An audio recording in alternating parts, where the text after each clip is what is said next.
لیکن یہ تحریک ایسی تحریک ہے کہ جو انتہائی جاندار تحریک ہے۔ آپ اس بات کو سمجھیں، وہ ریاستیں جن پر قبضہ کر کے مسجدوں کو ختم کیا تھا، پھر وہ ریاستیں اپنے پیر پر کھڑی ہو گئیں۔ جو آج کی فرقہ پرست طاقت اس ملک کے اندر اس امن و امان اور پیار و محبت کے پیغام کو مارنا چاہتی ہے۔ ہم میرے بھائی، اگر یہ تحریک کامیاب ہو گئی کہ ہندو مسلم کا اتحاد ہے، تو یہ ان مسجدوں سے میں کہتا ہوں کہ مسجد بہت عالی شان چیز ہے، مگر مسجد گری ہے، کل کو مسجد بن بھی سکتی ہے۔ لیکن یہ تحریک ایسی تحریک ہے کہ جو انتہائی جاندار تحریک ہے۔ آپ اس بات کو سمجھیں کہ یہ تو کچھ بھی نہیں ہے۔ ہندوستان کے پاس کیا طاقت ہے؟ کچھ بھی طاقت نہیں ہے۔ کمیونزم اٹھا روس کے اندر، اور اس قوت کے ساتھ اٹھا کہ روس کی جتنی ماوراء النہر کہا جاتا تھا، جتنی حکومتیں تھیں، تاجکستان، ازبکستان، قزاقستان، قرقیزستان، آذربائیجان اور کیا کیا ہوا، سب حکومتوں کو بلیا میٹ کر دیا، بادشاہوں کو سولی پر چڑھا دیا، برباد کر دیا، مسجدوں کو میوزیم بنا دیا، گرا دیا، تباہ کر دیا۔ اتنی بڑی طاقت تھی، لیکن وہ طاقت جو دنیا کی پہلی یا دوسری طاقت تھی، امریکہ کو پہلا کہہ دیجئے، روس کو دوسری، یا روس کو اول طاقت کہہ دیجئے، امریکہ کو دوسری طاقت کہہ۔ ایک غریب مسلم ملک افغانستان جس کے پاس کھانے کے لیے بھی کچھ نہیں تھا، اس کی دلدل میں پھنس کر کے ٹکڑے ٹکڑے ہو گیا، ختم ہو گیا۔ وہ ریاستیں جن پر قبضہ کر کے مسجدوں کو ختم کیا تھا، پھر وہ ریاستیں اپنے پیر پر کھڑی ہو گئیں۔ ان مسجدوں کو جن کو میوزیم بنایا تھا، 100 سال کے بعد انہی مسجدوں سے اللہ اکبر کی پھر آواز اٹھنے لگی۔ میرے بھائی، اسلام مرنے کے لیے نہیں آیا ہے، اسلام تو زندہ رہنے کے لیے آیا ہے۔ لیکن اسلام کا ایک پیغام ہے، پیار و محبت کا پیغام ہے۔ ہم اسی پیغام کو زندہ کرنا چاہتے ہیں جو آج کی فرقہ پرست طاقت اس ملک کے اندر اس امن و امان اور پیار و محبت کے پیغام کو مارنا چاہتی ہے۔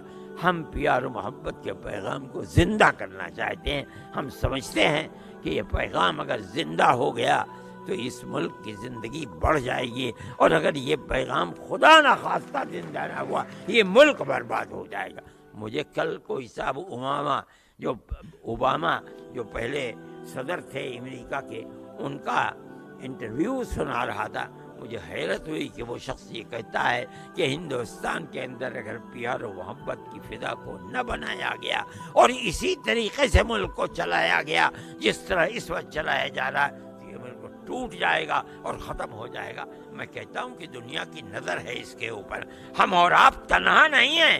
امریکہ جیسی حکومتوں کے اندر لوگوں کی نظر ہے کہ ہندوستان کی حکومتیں کیا کر رہی ہیں اور فرقہ پرستوں کے ہاتھوں میں کس طرح ملک کو برباد کر رہی ہیں۔ یہ چیز ہمارے اور آپ کے سوچنے کی ہے۔ جمعیت علماء اس تحریک کو چلا رہی ہے، اٹھایا ہے۔ ہم ہندوستان کے ہر صوبے میں جائیں گے۔ ہم ابھی 15-20 دن پہلے اتراکھنڈ میں گئے تھے۔ ہم نے وہاں، اور ہم یہ سمجھتے ہیں کہ اتراکھنڈ کے میڈیا نے مکمل ہمارا ساتھ دیا ہے۔ ہم آج یو پی کے اندر آئے ہیں، ہم ہندوستان کے دوسرے صوبوں کے اندر بھی جائیں گے۔ ہمارا کوئی الیکشن سے تعلق نہیں، ہمارا کوئی سیاست سے تعلق نہیں۔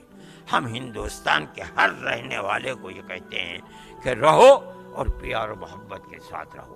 ہم نے آپ کو اسی لیے دعوت دی ہے۔ جمعیت علماء ہند کبھی تنہا مسلمان کو لے کر نہیں چلتی۔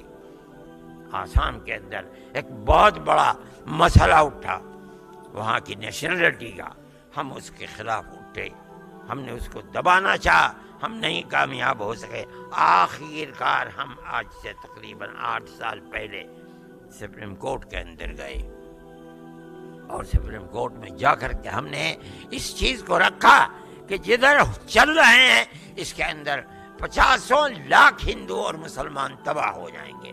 مجھے بڑی خوشی ہے، میں جس وقت فیصلہ آیا میں بنگلہ دیش میں تھا، اور مجھے یہ فیصلہ ملا کہ سپریم کورٹ نے یہ فیصلہ دیا ہے جو اس پارٹی اٹھی تھی اس کو لے کر کے، اس کو ناکام بنا کر کے سب لوگوں کے لیے دروازوں کو کھول دیا ہے۔ میں نے کہا ان سے کہ مجھے اپنی زندگی کے اندر جتنی خوشی آج ہے کبھی اتنی خوشی نہیں ہوئی ہے، جس کے اندر تقریباً 48 لاکھ ہندو اور مسلم، جس میں 27 لاکھ مسلمان اور 24-25 لاکھ ہندو تھے۔ ان لوگوں کو راحت ملی۔ اگر ان کے بچوں کو بھی لے لیا جائے تو یہ تقریباً 2 کروڑ آدمی تھے جن کے لیے یہ فیصلہ ہوتا کہ اس ملک کے رہنے والے نہیں ہیں، ان کو ہندوستان کی شہریت ملی اور ثابت ہوئی۔ جمعیت علماء ہند اسی طرح کام کرتی ہے۔ ہم نے کیرلا کے اندر مصیبت آئی، ہم نے وہاں کام کیا، سینکڑوں مکانات تباہ ہو چکے تھے، ہم نے ان مکانات کے مرمت کا کسی کو نہیں دیکھا۔ گھر کس کا ہے؟ ہندو کا ہے، کرسچن کا ہے، کس کا گھر ہے؟ مسلمان کا کچھ نہیں دیکھا۔ ہم نے ان گھروں کو بنایا، ان گھروں کی تعمیر کی، ان کی چابیاں بنا کر کے ان کے ہاتھوں میں دی اور میڈیا کے سامنے دی، تاکہ ہم یہ پیغام پہنچا سکیں کہ ہندو اور مسلم تفریق کا ہمارے یہاں کوئی موقع نہیں ہے۔ جو ہوا یہ ہو گیا، قدرت کا کھیل تھا، لیکن ہم ہر مصیبت میں ہر ایک کے ساتھ ہیں۔ آپ نے دیکھا ابھی 2-3 مہینے پہلے سیلاب آیا اور پنجاب کو تباہ کرتا ہوا چلا گیا۔ صرف تنہا جمعیت علماء ہند ہے جس نے یہ اعلان کیا کہ مسلمان دل کھول کر دے۔ مسلمان نے ہریانہ میں خاص طریقے پر اور یوپی کے مغربی ادرا میں اتنا دیا کہ ہریانہ میں میوات کی عورتوں نے اپنے گلے کے اور کان کے زیور اٹھا کر کے دے دیے۔ 3 دن کے بعد انہوں نے کہا ہمارے گھر بھر گئے، ہمارے گھروں میں رکھنے کی جگہ نہیں ہے، منع کر دو کہ لوگ نہ بھیجیں۔ ہزار ٹرک لوگوں نے بھیج دیے۔ جمعیت علماء کا یہ کردار ہے، جمعیت علماء یہی کرتی ہے۔ ہم ہندو مسلم تفریق نہیں کرتے، اسی طرح ہم ہندو مسلم تفریق نہیں کرتے، فرقہ پرستی بھی نہیں کرتے۔ میں نے آپ حضرات کو بلایا ہے اور میرے یہ کرم فرما بڑے لوگ سمجھدار پڑھنے والے جو ہندوستان کی تاریخ کو جانتے ہیں آپ کے سامنے بیٹھے ہیں۔ میں یہ سمجھتا ہوں کہ میں نے تو اصل میں جو بات کہی ہے یہ بالکل ابتدائی چیز اور بہت مختصر بات ہے، لیکن میں یہ سمجھتا ہوں کہ یہ چیز آپ حضرات کے لیے اور اس اجلاس کے لیے مفید ہوگی، اور یہ حضرات آپ کے سامنے صحیح صورتحال رکھیں گے جس سے یہ اندازہ ہو سکے گا کہ ملک پیار و محبت ہی کا ملک ہے۔ یہ ہماری تاریخ ہے، ایک پرانی تاریخ ہے۔ آپ اگر دنیا کے ملکوں میں جائیں، امریکہ میں جائیں، برطانیہ میں جائیں، یورپ کے ملکوں میں جائیں، مسلمان آپ کو ہر جگہ ملے گا، لیکن ان کا رہن سہن الگ ہے، ان کا لباس الگ ہے۔ اگر 50 انگریز ہوں گے اس میں ایک مسلمان یا ایک ہندوستانی ہوگا، ہندو ہوگا، اپنی صورت سے پہچانا جائے گا کہ یہ برطانیہ کا آدمی نہیں ہے، اس لیے کہ دنیا وہاں کھانے کمانے کے لیے دنیا پہنچی ہے ہر جگہ سے، لیکن ہندوستان ایسا ملک نہیں ہے۔ ہندوستان کا ہر رہنے والا، چاہے وہ سکھ ہو، چاہے وہ عیسائی ہو، چاہے بدھ ہو، چاہے مسلمان ہو، وہ سب کے سب اسی ہندوستان کے رہنے والے ہیں، یہیں کے رہنے والے ہیں، یہیں کی برادریاں ہیں۔ آپ دیکھیں جس کو اگر گوجر ہندو ہے تو گوجر مسلمان بھی ہے، اگر جاٹ ہندو ہے تو جاٹ مسلمان بھی ہے۔ ہر ملک کا جو برادری ہے اس کے اندر ہندو، مسلمان، سکھ اور عیسائی سب ایک ساتھ ہیں، ایک دوسرے کے ساتھ ہیں۔ اس لیے اس ملک کے اندر اتحاد و اتفاق اور زیادہ ضروری ہے۔ ہم ایک ماں باپ کی اولاد ہے، یہ الگ بات ہے کہ ایک باپ کی 5 اولاد ہے، ایک کو مذہب ہندو پسند آیا اس نے مذہب کو اختیار کر لیا، کسی کو اسلام مذہب پسند آیا اس نے اسلام کو اختیار کر لیا، کسی کو سکھ مذہب پسند آیا اس نے سکھ کو اختیار کر لیا۔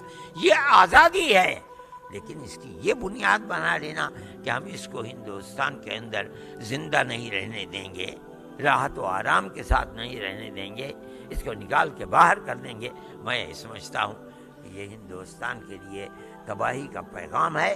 جمعیت علماء ہند سن 1803 سے علماء اس ملک کی آبادی کے لیے کام کرتے رہے ہیں۔ انگریز کی حکومت کو نکالا اور اس کے بعد اپنی حکومت کو قائم کیا ہے یہاں، اس لیے وہ حکومت اسی طرح پیار و محبت کے ساتھ ملک کو آگے بڑھائے گی۔ میں انہی کلمات کے ساتھ اپنے آپ کو اس اجتماع کی بات کو ختم کرتا ہوں۔